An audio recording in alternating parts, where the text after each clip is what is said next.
Assalamualaikum warahmatullahi wabarakatuh.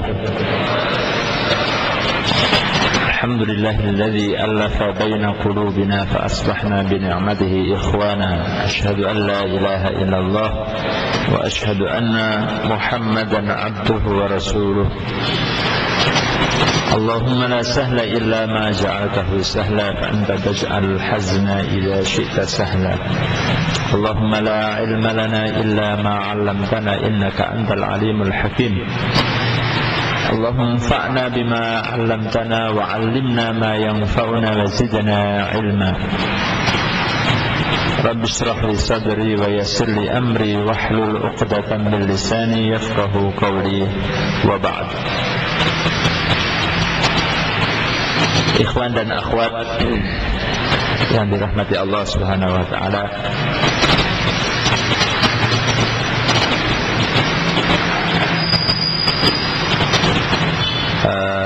sesungguhnya yang punya majlis ini akhuna Ustaz Salim Afillah masih di bandara karena pesawatnya mogok pilotnya ya. Jadi telepon jam 2 dari telepon saya karena pilot Garuda pada mogok, jadi belum jelas kapan terbang ke Jogja, sehingga saya diminta untuk menyampaikan di forum ini yang tentunya tidak seperti yang diinginkan ya. Barangkali materi yang biasanya tentang sirah nabawiyah untuk siang ini atau sore ini adalah materi tentang tarhib Ramadan. Tarhib ya, menyambut bulan suci Ramadan. Nah, istilah yang sudah familiar ya, ada namanya tarhib ya, tarhib. Cuman karena lidah kita ini tidak biasa mengucapkan bahasa Arab, jadi tarhib ya, tarhib Ramadan. Padahal artinya beda ya. Kalau tarhib itu artinya menyongsong, menyambut ya, dari kata marhaban ya. Tapi kalau tarhib itu artinya menakut-nakuti ya, meden-medeni ya. Nah, jadi Ramadan yang menakutkan ya, kalau tarhib itu ya. Tarhib Ramadan. Atau kadang-kadang menyebutnya lebih ada yang beda lagi, targhib ya. Targhib pakai ghain, targhib Ramadan. Nah, ini masih agak lumayan. Targhib ini artinya memotivasi ya. Memotivasi orang untuk Ramadan. Ala kulli hal maksudnya benar ya. Mungkin mengucapkannya yang kurang pas ya, maklum karena lidah kita bukan lidah Arab ya.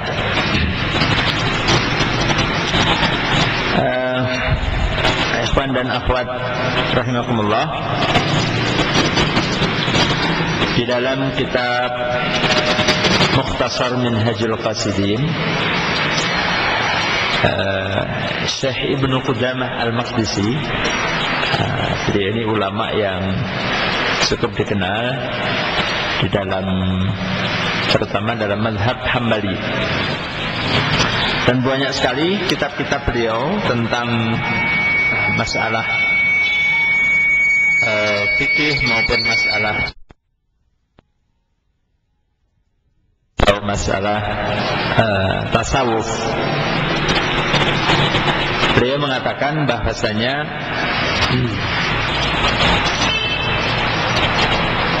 puasa atau ya siam ini memiliki kekhususan yang tidak ada pada ibadah-ibadah yang lain. Ya. Apa kekhususan yang istimewa yang ada pada kata puasa itu. Karena Allah mengatakan bahwa puasa itu hanya untukku. Nah, jadi ada kata spesial. Jadi as-saumu li. Ya. Nah, kira-kira kalau bahasa Inggris itu ya puasa aja bahasa Inggrisnya. Ya. As-saumu is main ya. Ya, hanya milikku gitu kata Allah. As-saumu li. Ya. Ibadah puasa itu hanya untukku.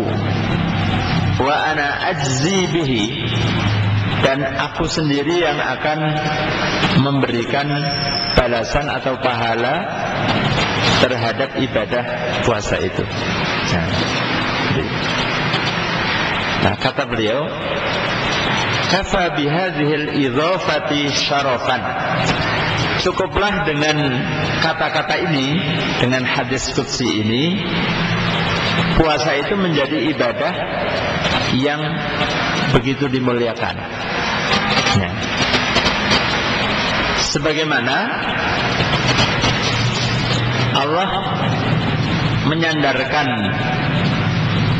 dirinya ya kepada nama Baitullah atau Ka'bah. Dalam surat Al-Hajj dikatakan wa tahhir baiti ya, wa tahhir baitiya lit-taifin ya. Dan sucikanlah rumahku ya. Nah, ada kata-kata aku di situ, dan akunya ini akunya Allah. Sesuatu yang dinisbatkan, disandarkan kepada yang maha, maka walaupun dia hanya batu, hanya rumah kotak Ka'bah ya, tapi karena dinisbatkan bahwa itu rumah Allah, maka itu menjadi mulia ya. Mungkin masjid ini lebih megah daripada Ka'bah. Mungkin rumah jamaah di sini ini lebih indah daripada Ka'bah, karena Ka'bah hanya dari batu-batu kotak saja bentuknya. Kenapa dia jadi istimewa? Karena dia walaupun rumah hanya sebuah baitun, tapi karena nisbatnya kepada Allah, maka dia jadi mulia. Ya. Nah, maka demikian juga puasa. Ya. Ya, kita ini kalau walaupun kita sering lihat ya di acara-acara artis-artis itu ya, kadang-kadang hanya topinya saja itu sebenarnya dilelang bisa harganya puluhan juta, padahal nilai topinya itu kan biasa saja, sama kayak topi yang lain, tapi karena siapa yang pakai. Nah, apalagi kalau ya dinisbatkan kepada zat yang maha agung, ya Allah. Coba di sini kalau umpamanya ada ya sendal jepitnya Rasulullah umpamanya itu kan hanya sendal jepit, tapi karena punyanya siapa dulu? Dia hanya sendal jepit, tapi karena yang pakai Rasulullah jadi istimewa. Nah, Ka'bah walaupun hanya rumah, hanya sebuah kota bangunan, tapi karena rumah Allah maka jadi istimewa. Ya. Demikian juga puasa, ibadah siam, karena dinisbatkan oleh kepada Allah, dikhususkan, Allah mengkhususkan untuk dirinya, maka dia menjadi sesuatu yang memiliki keistimewaan. Nah, kata beliau, paling tidak ada dua rahasia yang ada pada ibadah siam itu. Wa innama fadlu shaumi li ma'nayain. Ada dua makna, dua rahasia yang ada pada puasa. Ya, rahasia kenapa jadi istimewa? Ya. Ya. Istimewa ya, namanya dan istimewa orangnya itu kalau lagu Jogja. Ya, Jogja istimewa ya. Sudah hafal belum ini orang Jogja ini? Ya. Cuman Jogja ini lagunya agak sedikit rada sombong sedikit. Ya. Lagunya Jogja istimewa. Apanya? Ya. Dan ada agak sedikit takabur sedikit, istimewa orangnya. Saya kira nggak terlalu juga istimewa ya. Ya. Jadi istimewanya puasa ini karena dua hal. Yang pertama adalah karena puasa itu adalah sirrun wa amalun batinun. Jadi puasa itu adalah amalan yang rahasia dan yang tidak terlihat. Apakah kita bisa membedakan orang yang puasa dan tidak puasa? Kayaknya sulit ya. Kalaupun kulitnya bibirnya kering itu ya, banyak juga yang bibirnya kering tapi dia nggak puasa. Makan juga, minum juga ya. Karena sariawan ya. Ya. Jadi sesuatu yang rahasia, orang tidak bisa melihat dari zahir. Dan tidak ada alat untuk melihat ini puasa atau tidak. Ada kacamata untuk melihat orang ini puasa atau tidak. Nah, saya yakin kalau ada alat untuk melihat itu bisa kebarohnya mana yang puasa dan yang tidak. Betul-betul batin. La yarahul khalqu. Yang orang lain, makhluk yang lain tidak tahu. Dan beliau katakan wala yadkhuluhu riya. Dan puasa itu tidak masuk ke dalamnya riya. Jadi sulit untuk riya. Ya, kalau riya itu yang dipamerkan itu apanya? Ya mungkin memamerkan lemesnya ya, memperlihatkan puasanya, tapi juga tidak bisa ya, kalau orang punya hartanya bisa dipamerkan ya, punya mobil baru bisa diperlihatkan, ini loh mobilnya baru, pakaian bisa terlihat ya, rumah bisa terlihat, tapi puasa tidak. Akan yang kedua, nah jadi yang pertama adalah puasa itu amalan yang sangat privasi, yang sangat dirahasiakan sehingga makhluk pun tidak tahu orang itu bagaimana puasanya ya. Yang kedua, annahu qahrun li'aduwillah. Jadi puasa ini adalah musuh Allah. Artinya musuhnya setan. Nah, sesuatu yang sangat tidak disukai oleh setan. Kenapa? Karena senjatanya setan untuk mengalahkan manusia itu tidak ada. Setan itu bisa mengalahkan manusia, salah satu senjata utamanya, pamungkasnya adalah syahwat. Syahwat. Ya. Kenapa orang korupsi? Karena syahwat. Perut ya, kebutuhan perutnya. Kenapa orang berzina? Karena syahwatnya. Kenapa orang ya gila kekuasaan? Syahwatnya. Pengen ya syahwat kekuasaan, syahwat nafsu lah. Nah, ketika dengan puasa itu ibaratnya syahwat ini senjatanya, dan dengan puasa syahwat ini mati atau minimal lemah, sehingga senjata yang selama ini dipakai untuk mengalahkan orang-orang beriman, senjatanya hilang, senjatanya menjadi tidak ampuh lagi. Nah, makanya disitulah kata beliau, wa innama taqwas syahawatu bil akli wasyurbi. Syahwat itu akan menguat manakala kita makan dan minum. Nah, makanya kalau orang syahwatnya itu gede, nah, makanya jangan banyak makan, jangan minum ya. Sudah syahwatnya gede tapi makannya nggak kontrol, nah pasti dia akan mudah dikalahkan ya. Nah, Kata beliau, selama madamat ardul syahwati khasbah, ya, selama bumi syahwat itu, ladang syahwat itu subur, maka setan akan mudah. Ibaratnya setan begitu mudah keluar masuk ke ladang itu. Dan ketika syahwat itu melemah, maka setan tidak punya ruang. Ruangnya dipersempit, dia tidak bisa apa-apa karena tidak ada ruang baginya. Ya, maka kalau dibaca dalam kitab ini, sesungguhnya orang puasa itu tujuannya adalah bagaimana untuk merasakan lapar, merasakan nikmatnya lapar. Maka kalau dengan menurut Ibnu Qudamah, ya, buka itu nggak boleh kenyang.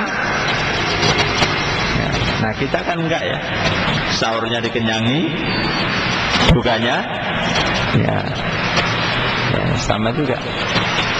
Sahur gaspol, ya, bukanya juga pol. Ya. Nah, itu sesungguhnya dia tidak mendapatkan apa dari tujuan puasa itu. Tujuan puasanya adalah supaya seseorang itu lapar. Dan ketika lapar itu dia akan, syahwatnya bisa dia turun sehingga dia bisa mengendalikan diri. Nah, ini kan kadang-kadang orang aneh, puasa tapi pengennya nggak lapar. Maka bagaimana caranya supaya tidak terasa lapar?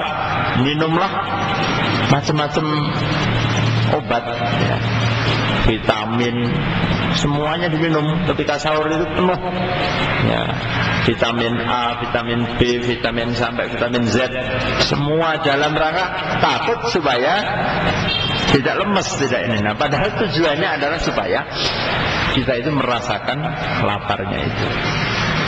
Ya. Maka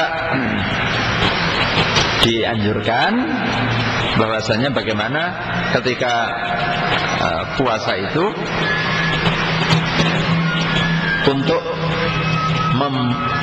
tidak memperbanyak makan dan minum, ya, karena intinya adalah justru di lapar dan minum itu.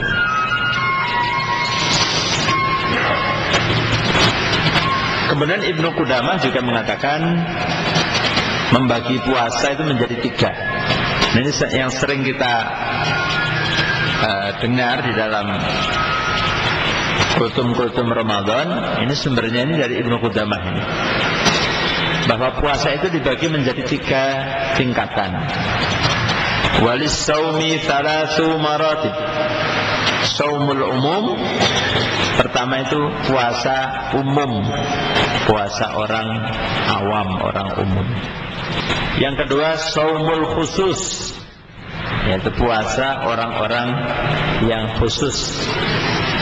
Nah, yang ketiga saumu khususul khusus, ya, apa ini, VIP lah kira-kira ya, ya. VIP ya, ya, khusus lagi, khususnya khusus. Nah, apa maksudnya 3 puasa itu? Yang dimaksudkan saumul umum itu adalah bahwa kaful batni wal farji an qada'is syahwah. Puasa umum itu adalah, ya, orang hanya menahan, tidak makan, tidak minum, dan tidak berhubungan suami istri saja. Makan, minum, syahwat, hanya itu saja. Nah, itu namanya saumul umum. Nah, bagaimana matanya? Ya, pokoknya yang penting nggak makan, nggak minum, nggak syahwat. Titik, itu saumul umum. Yang kedua saumul khusus, yaitu kaful adha, kaful nazar, ya, menjaga pandangan, wal lisan, menjaga ucapan, wal yad, menjaga tangan supaya tidak berbuat yang tidak diridhoi oleh Allah. Warijli, menjaga kaki, tidak melangkah ke tempat yang tidak diridhoi oleh Allah. Wasam'i, menjaga pendengaran, ya, tidak mendengar hal-hal yang tidak diridhoi oleh Allah. Poso, ya, MP3, khatam, ya, semua grup rock, ya, dari pagi sampai ini nggak pernah lepas apanya, headphone-nya, ya. Berarti kupingnya tidak digunakan untuk tidak diajak puasa, ya. Atau nazar, puasa isinya mau nonton sinetron saja, ya. Ya, pagi mulai jam 3 ada sinetron, nanti pagi iya, ya, nanti malam ya. Nah, berarti nazarnya tidak puasa. Wal basar, wasairul jawarih, dan semua anggota badan, anil atham, dari perbuatan dosa. Nah, minimal perbuatan yang tidak bermanfaat. Nah, jadi kalau orang puasa khusus itu tidak boleh ketika puasa melakukan sesuatu yang tidak ada manfaatnya, ya. Puasa sekat itu tidak boleh. Sekat, ya. Catur, ya. Puasa main catur, puasa main game, itu berarti puasa umum, masuk kategori puasa umum, belum masuk khusus. Ini nggak boleh main-main yang tidak ada gunanya. Nah, kalau olahraga gimana? Olahraga boleh kalau memang untuk fisik, supaya badannya sehat. Nah.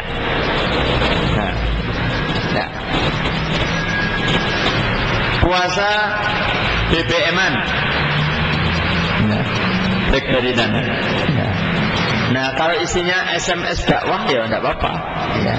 Tapi kalau isinya hanya guyon sana, guyon sini, ya, ngelucu ya, atau browsing sana, ya, nyari. Nah, ini berarti jawarihnya belum puasa, masih masuk kategori pertama, yaitu shaumul umum. Nah, ini yang ketiga, ini yang istimewa. Wa amma shaumu khususil khusus, adapun puasa khususul khusus, bahwa saumul qalbi anil himamid daniyah, yaitu puasanya hati terhadap keinginan-keinginan duniawi yang hina.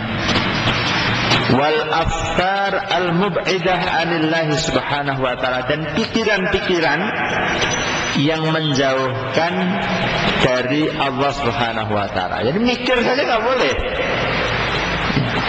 Jadi pikirannya, kemudian keinginan hatinya, itu hanya Allah. Ini sulit kayaknya, ya. Ini kalau seperti ini kayaknya nggak bisa nyambut gawe, ya. Nggak bisa puasa sambil jualan di Jalan Jogokaryan, nggak bisa. Itu masuk kategori yang kedua, Mas, ya.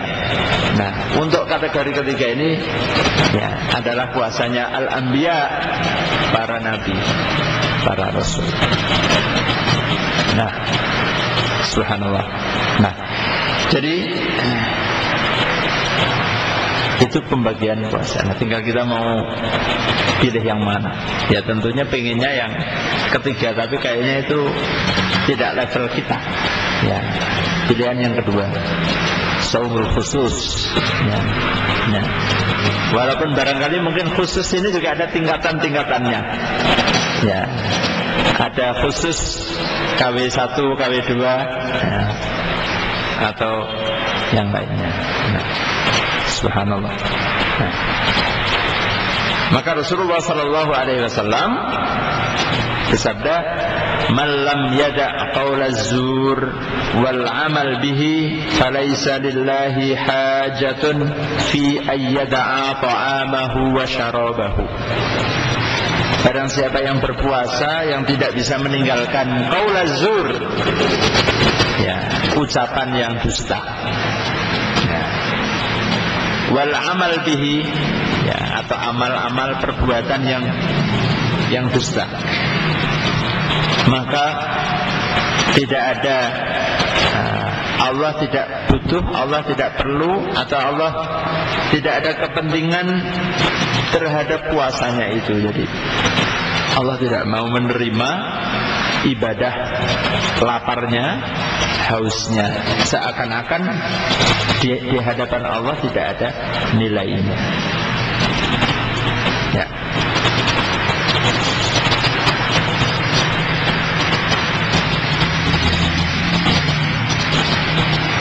Baik. Kemudian para ulama salafus saleh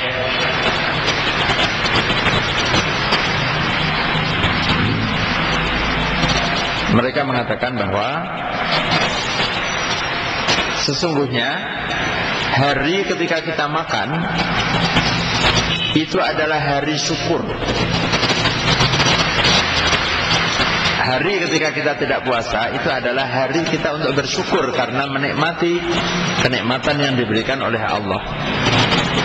Dan hari ketika kita puasa itu adalah hari untuk bersabar. Dan iman itu ada pada dua hal, yaitu syukur dan sabar. Nah, maka kata Nabi, sebaik-baik puasa adalah seperti puasanya Nabi Daud. Yaumun, sehari yasumu, puasa, wa yaumun yuftiru, dan sehari berbuka. Jadi seakan-akan syukur, sabar, syukur, sabar, syukur dan sabar. Dan dua hal ini adalah iman. Jadi iman itu kalau dibagi dua, yang satu ada di sabar, yang satu ada di syukur. Subhanallah.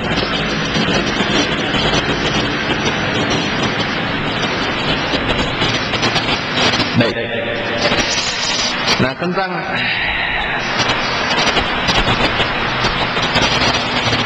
tentang puasa dan rahasianya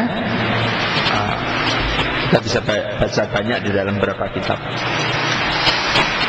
Saya mencoba untuk melihat apa yang ditulis oleh beberapa ulama, ya.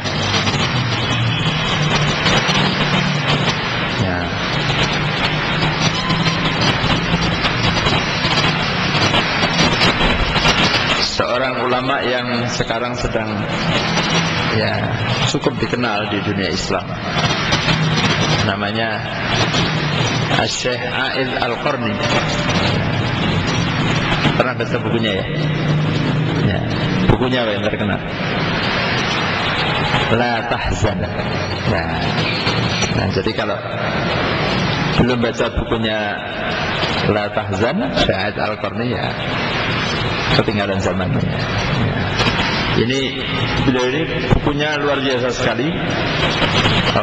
Di seluruh negara Islam cetak berkali-kali, yang resmi maupun yang bajakan, banyak sekali. Ya, subhanallah.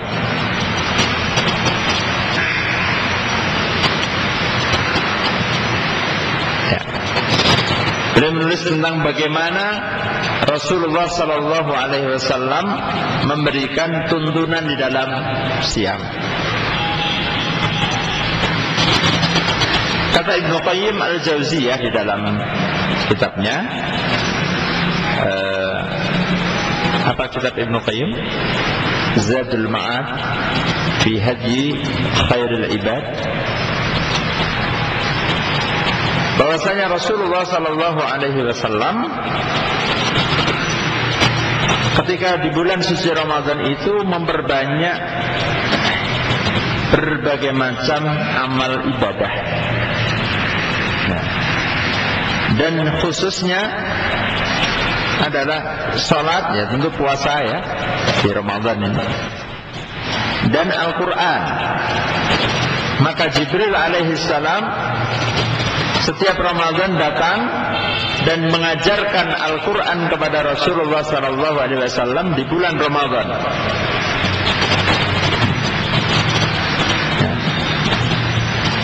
Dan Rasulullah ketika Ramadan itu beliau banyak berderma, ajwadun nas, orang yang paling banyak dermawan, artinya banyak memberi sedekah, berbuat kebaikan, tilawatul Quran, sholat, zikir, dan i'tikaf.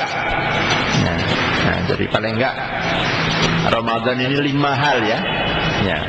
Setelah puasa, yaitu sedekah, Al-Quran, baca Al-Quran, kemudian salat, zikir, i'tikaf, minimal.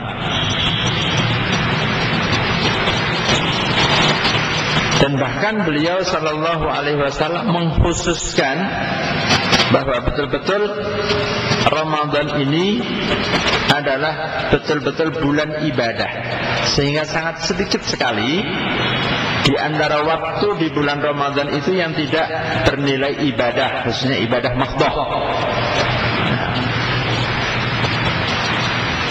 Nah, maka idealnya itu kalau Ramadan pegawai negeri itu libur. Ya. Idealnya ini kan ideal. Nanti kalau yang memerintah ini sudah paham tentang agama, ya nanti Ramadan jadi libur nasional. Ya, isinya hanya ibadah saja. Ya, hanya ibadah saja. Nah, kalau sekarang barangkali mungkin belum. Hanya di 10 hari terakhir. Nah, itu mungkin sudah mulai banyak yang. Nah, kebalikannya. Nah, kita ini malah kalau Ramadan jadi malah bisnisnya tambah ramai. Ya, pesanannya tambah banyak.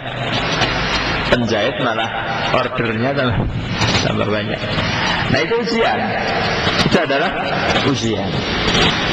Nah, maka Rasulullah SAW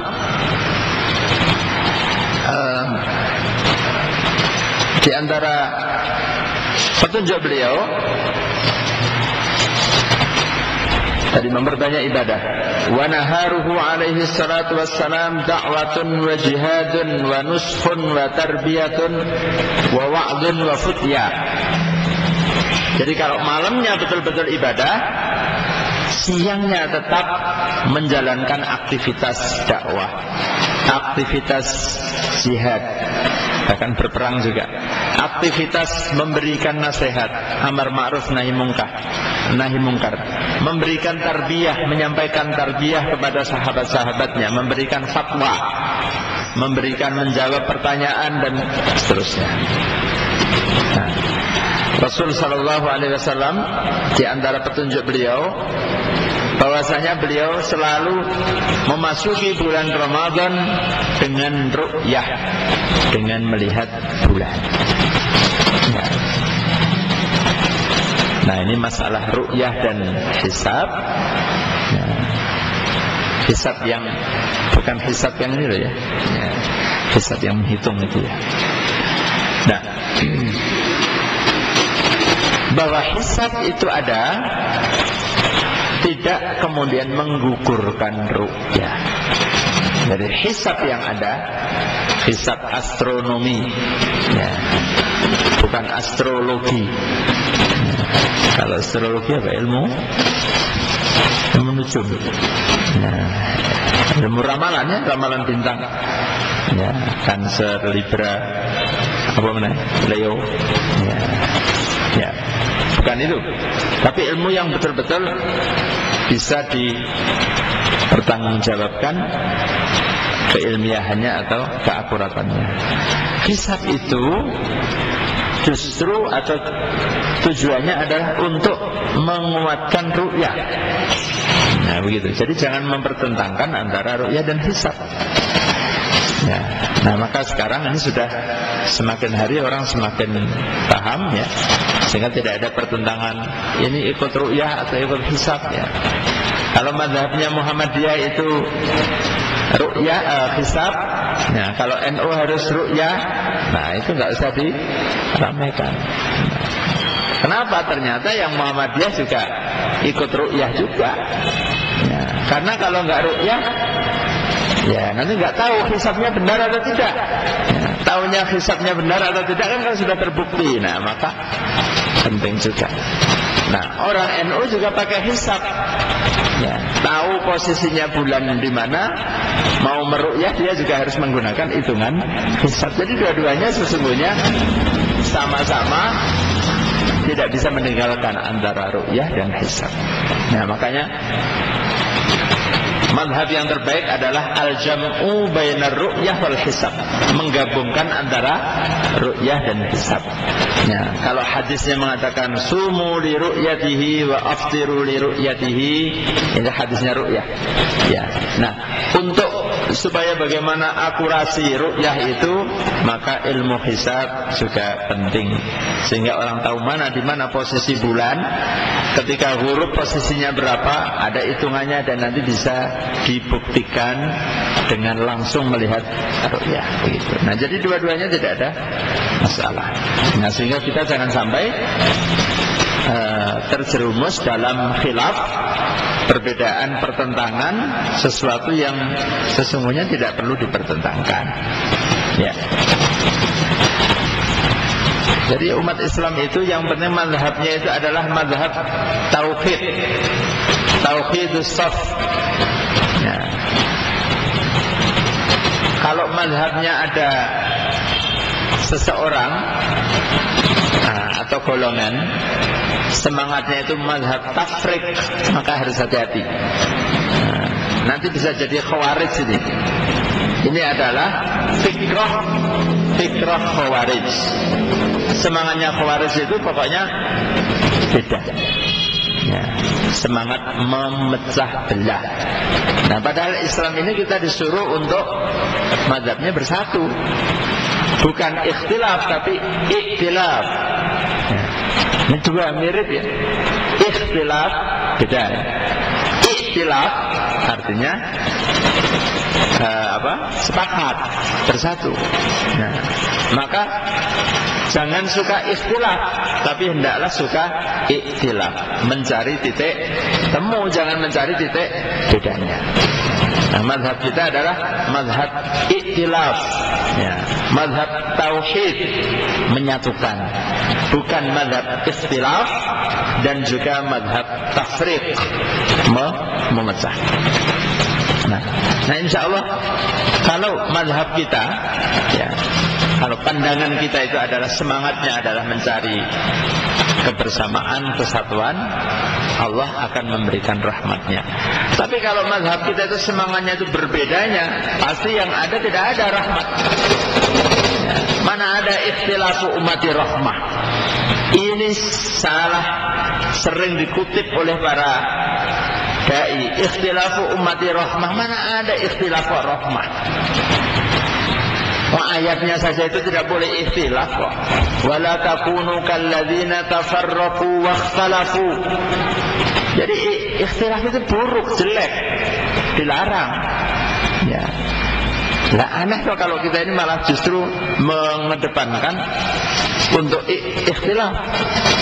Ya, ikhtilaf itu adalah rahmat. Hadis nondi, ketemu di mana hadisnya itu? Ikhtilafu ummati rahmah itu bukan hadis. Kalau menghadis itu hadis palsu. Hadis palsu itu tidak boleh dipakai. Dari artinya saja itu bertentangan dengan Quran. Tidak boleh ada hadis itu artinya bertentangan dengan Quran. Qurannya itu semangatnya untuk bersatu, untuk bersepakat. Kok ada tiba-tiba muncul hadis ikhtilafu ummati rahmah, ikhtilaf umatku adalah rahmat. Ini nggak mungkin. Ini hadis secara maknanya saja sudah tidak pas.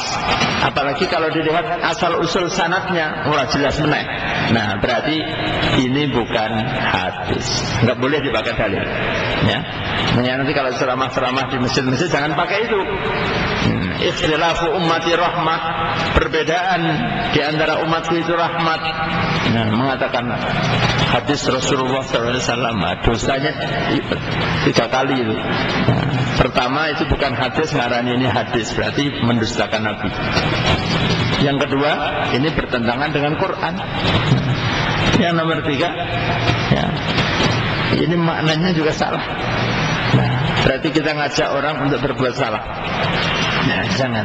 Semangatnya adalah kita ini untuk bersatu. Wa'tasimu bihablillahi jami'a wa la tafarraqu. Gitu. Allah menyebut orang-orang Yahudi dan Nasrani, wa la takunu kalladzina ikhtalafu, dan janganlah kamu menjadi orang-orang yang setelah diturunkan kitab mereka berbeda pendapat dan mereka berpecah belah. Ya. Yang seperti Yahudi dan Nasrani. Kita tidak boleh seperti itu. Wala takunu kalladzina ikhtalafu min ba'di ma ja'ahumul bayyinat. Baik. Syekh A'id Al-Qarni dia juga mengatakan tentang hajjun Nabi, tuntunan Rasulullah sallallahu alaihi wasallam ketika di bulan suci Ramadan.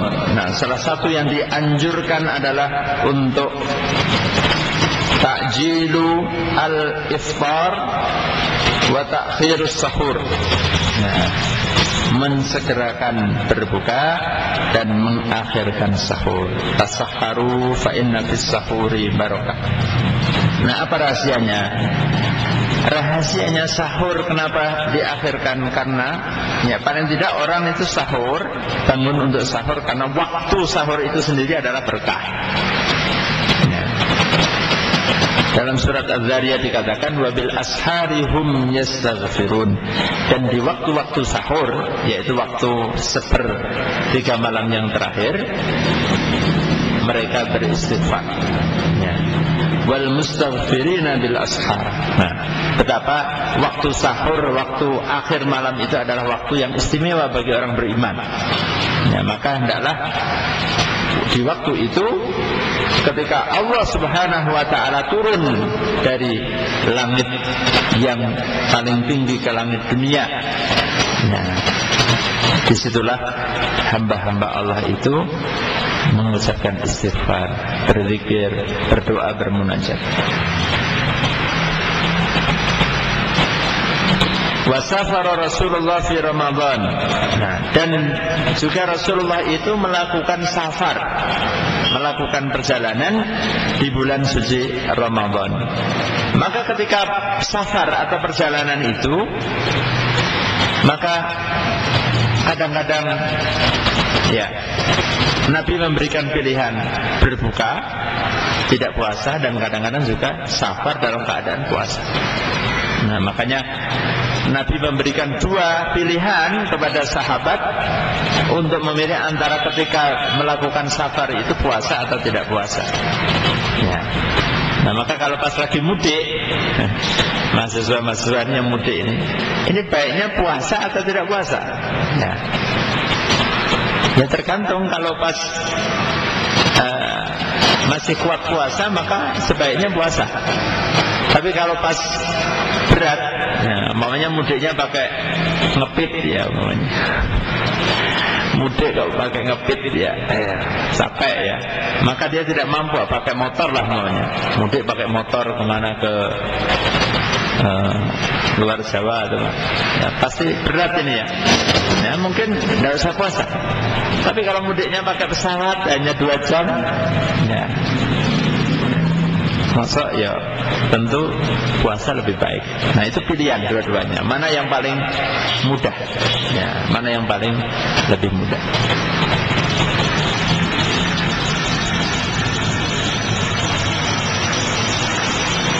Dan bahkan Rasulullah SAW memerintahkan untuk berbuka ketika dalam peperangan, ketika sudah dekat dengan musuh, supaya karena kalau berperang biar kuat. Ya. Jadi kalau sudah musuh dekat, ya lebih baik berbuka. Ya.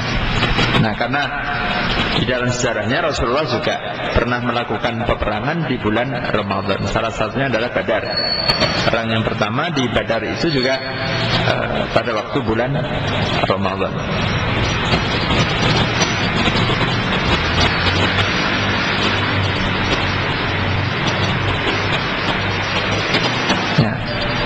Sebagaimana diriwayatkan, Rasulullah pernah tidak puasa di bulan Ramadan ketika perang. Nah, yang dikatakan oleh Umar bin Khattab radhiyallahu an,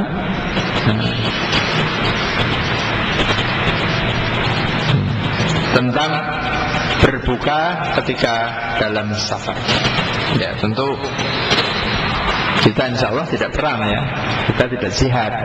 Ya, jihadnya jihad kecil-kecilan lah ya. Ya, mudik itu ya bagi yang naik kereta ekonomi itu agak jihad. Ya, antrinya tiket dan desak-desakan. Ya, itu jihad sahir atau jihad asghar kira-kira. Nah, silakan mau buka boleh, mau puasa juga boleh. Nah, sebagaimana Rasul sallallahu alaihi wasallam juga memberikan keringanan bagi orang yang lupa ketika puasa dia makan atau minum, maka tidak wajib dia untuk mengganti. Ya. Jadi orang yang makan dan minum ketika berpuasa karena lupa, sesungguhnya Allah Subhanahu wa taala memberikan rezeki. Fa innama at'amahu Allahu wa saqahu. Baik. Apa yang kita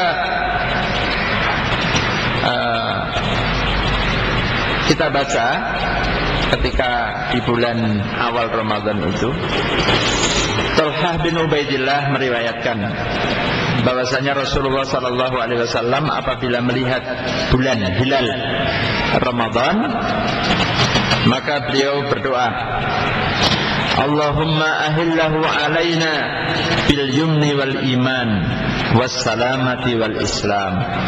Rabbi wa rabbukallah hilalu khairin wa rusdin. Ini doa di awal Ramadan. Nah, ini kapan dibaca doa ini? Nah, ketika melihat hilal. Nah, ketika melihat hilal atau kita mendengar bahwa hilal sudah terlihat. Karena agak sulit di Indonesia ini untuk melihat hilal. Ya, minimal ya kita mengetahui bahwa hilal sudah terlihat walaupun tidak terlihat secara nyata. Jadi untuk mengawali bulan, ya, jadi hari Ahad lah kira-kira ya, hari Ahad itu. Allahumma ahillahu alaina bil yumni wal iman was salamati wal islam. Rabbi wa rabbukallah hilalu khairin wa rusdin. Ya. Nah, ini salah satu di antara hikmah Allah menciptakan bulan, itu adalah sebagai pedoman waktu bagi manusia. Maka dalam Al-Quran Allah katakan, firmankan, yas'alunaka 'anil ahillah qul hiya mawaqitu linnas. Orang bertanya kepadamu tentang hilal, katakanlah bahwa hilal itu mawaqit, pedoman untuk waktu bagi manusia. Nah, alhamdulillah kita diberikan bulan sehingga kita bisa tahu kapan awal dan akhir untuk melaksanakan ibadah bulan Ramadan. Jadi ibadah dikaitkan dengan adanya munculnya dan hilangnya hilal atau bulan. Nah, adapun sirah tentang sahabat ya, yang menunjukkan bagaimana Ramadan itu adalah sebagai syahrul jihad.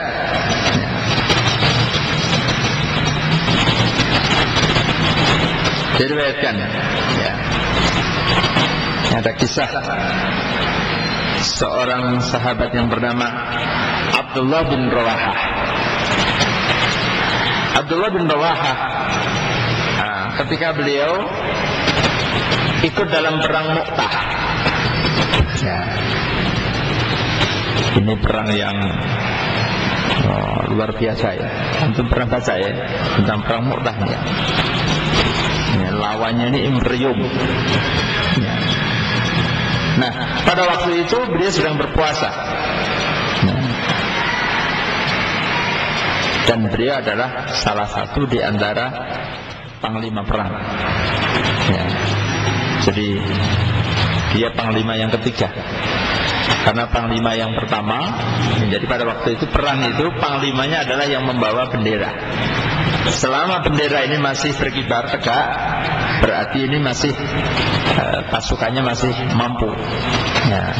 Nah, maka ketika panglima pertama Zaid bin Harithah syahid, maka kemudian bendera itu mau jatuh, diambillah oleh Ja'far bin Abi Thalib. Dan itu sudah dikatakan Nabi, nanti kalau Zaid ini syahid maka gantinya adalah Ja'far. Nanti kalau Ja'far ini syahid maka gantinya. Ini belum perang Nabi sudah mengatakan begitu. Sudah diberitahukan oleh Allah bahwa ini adalah calon-calon penghuni surga. Nah, baik. Yang ketiga adalah Abdullah ibn Rawahah. Nah, pada waktu itu melawan musuhnya yang begitu banyak. Abdullah bin Rawahah dia sudah melakukan deal dengan Nabi. Nah, apa deal itu? Deal itu adalah bai'ah.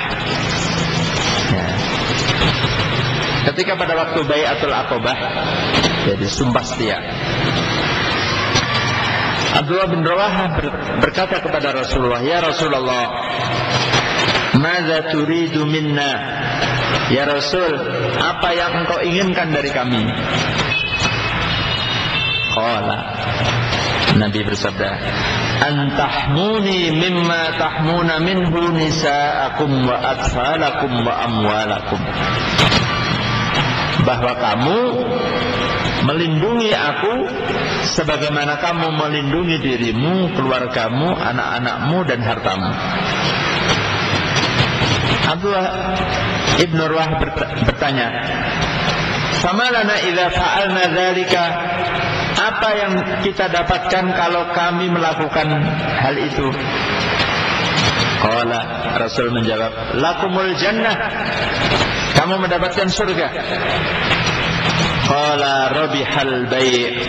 Nah, kata Ibn Rawahah, bisnis yang menguntungkan. Rabihal bai', jual beli yang menguntungkan.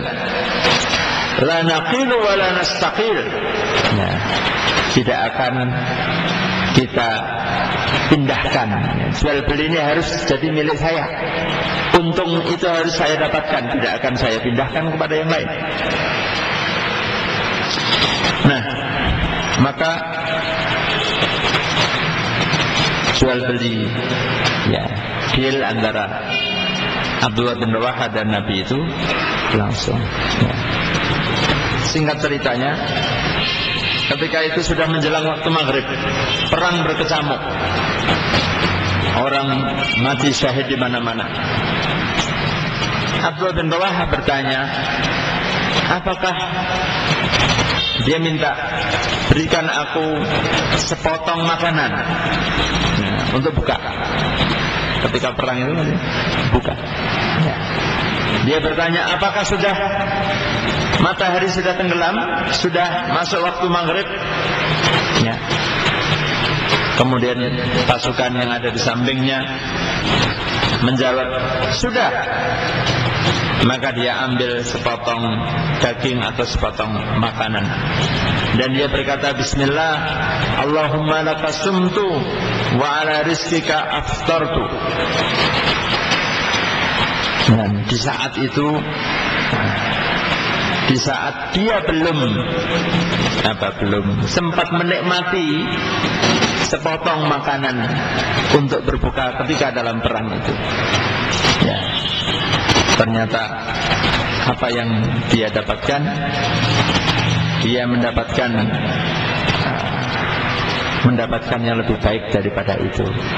Dia mendapatkan taman di antara taman-taman surga. Mati syahid. Ini kita lihat betapa di dalam perang pun semangat untuk menyegerakan berbuka. Jadi masih sempat-sempatnya. Kalau kita mungkin ya nggak mikir gitu ya. Jadi karena pinginnya mendapatkan sunnahnya tadi. Baik. Dan banyak lagi kita bisa baca di dalam kisah-kisah para salafus saleh, para sahabat dan tabi'in, bagaimana mereka berupaya untuk menegakkan atau mengikuti sunnah Rasulullah SAW. Baik, biasanya sampai jam 5 ya. Ada pertanyaan yang barangkali ini agak keluar dari tema. Sejak kapan agama Nasrani itu ada? Agama Nasrani ini ada sebelum Islam datang. Jadi agama yang datang sebelum Islam adalah Yahudi. Kemudian berikutnya adalah Nasrani, dan yang terakhir adalah Islam. Karena agama samawi langit ini, agama dari Allah itu terus berkelanjutan. Idealnya orang Nasrani ini kalau mau betul-betul Nasrani, ya harus ikut Islam. Kenapa? Karena ini sambung menyambung syariat. Nah, maka di dalam Quran kalau kita baca bahwasanya syariat yang dibawa oleh para rasul itu sesungguhnya saling melanjutkan. Mulai dari Adam, Nuh, sampai Nabi Muhammad penutupnya. Nah, seharusnya siapapun dia, kalau dia mengaku sebagai umat para rasul-rasul yang telah diutus oleh Allah, seharusnya dia juga mengimani kerasulan atau syariatnya Rasul terakhir Muhammad. Nah, maka kesalahan besar orang Yahudi dan Nasrani adalah dia tidak mau menerima, tidak mau mengakui kerasulan Nabi Muhammad sallallahu alaihi wasallam. Jadi urik mereka ini. Orang Islam ini mengakui kenabian kerasulan Musa, kerasulan Isa alaihissalam. Kita wajib mengakui. Orang Islam ini tidak bisa jadi Islam kalau nggak mengakui Isa jadi Rasul. Kalau panjenengan tidak mengakui bahwa Isa adalah utusan Allah, berarti imannya nggak sah. Tapi anehnya orang Kristen nggak mau mengakui Nabi Muhammad. Ini urik itu namanya. Nah, harusnya kalau dia mengakui Isa sebagai Rasul, berikutnya karena rentetan mulai dari Musa, Isa dan Muhammad ini adalah satu kesatuan para Rasul dari Allah. Begitu. Nah, inilah jadi agama Nasrani itu sudah ada. Nah, maka bagaimana statusnya, hukumnya? Kalau ada peraturan yang baru, maka peraturan yang lama itu sudah tidak berlaku. Jadi kalau sudah undang-undang dasar kita itu diamandemen, yang berlaku yang diamandemen itu. Nah, ini artinya Nasrani ini harusnya sudah tidak berlaku, off date, sudah expired, kadaluarsa. Sudah ada produk yang baru, ada syariat yang baru, yaitu Islam. Nah, harusnya begitu, yang benar. Nah, Yahudi juga demikian. Maka Nabi mengatakan di dalam hadis sahih, tidaklah ada orang Yahudi atau Nasrani yang dia mendengar diutusnya aku, kemudian dia tidak mengakui kerasulanku, kecuali dia mati masuk neraka. Hadisnya stop. Kecuali nanti mati dia masuk neraka. Maka kalau ada Yahudi dan Nasrani tidak mengakui Muhammad sebagai Rasul, Rasul utusan Allah, maka berarti dia kafir. Wallahu a'lam bishawab. Ada pertanyaan biasanya? Enggak, silakan. Waalaikumsalam warahmatullahi wabarakatuh.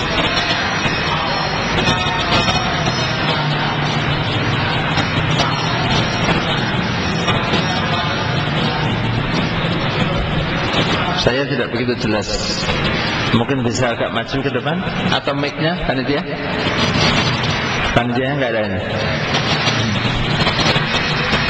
Biasanya ada mic. Ya.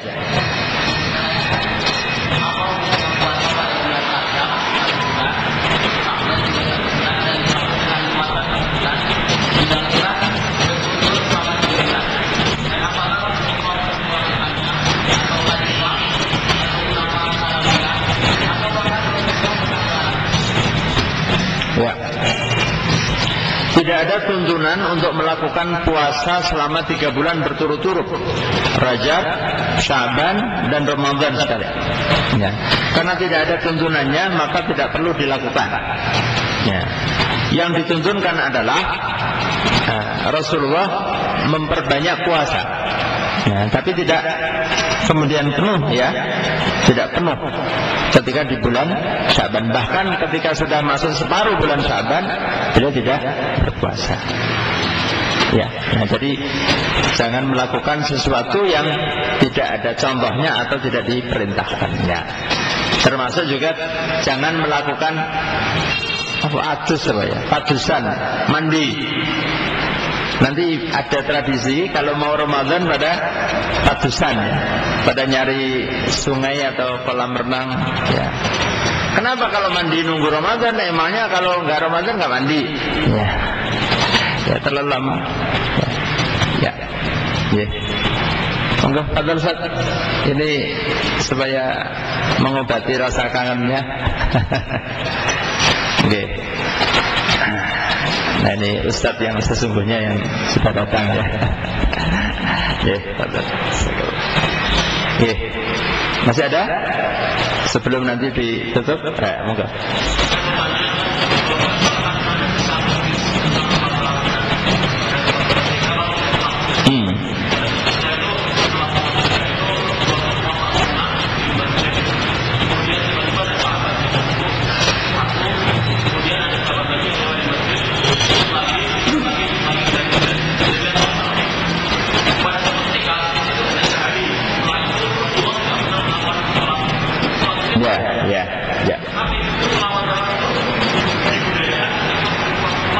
Ya.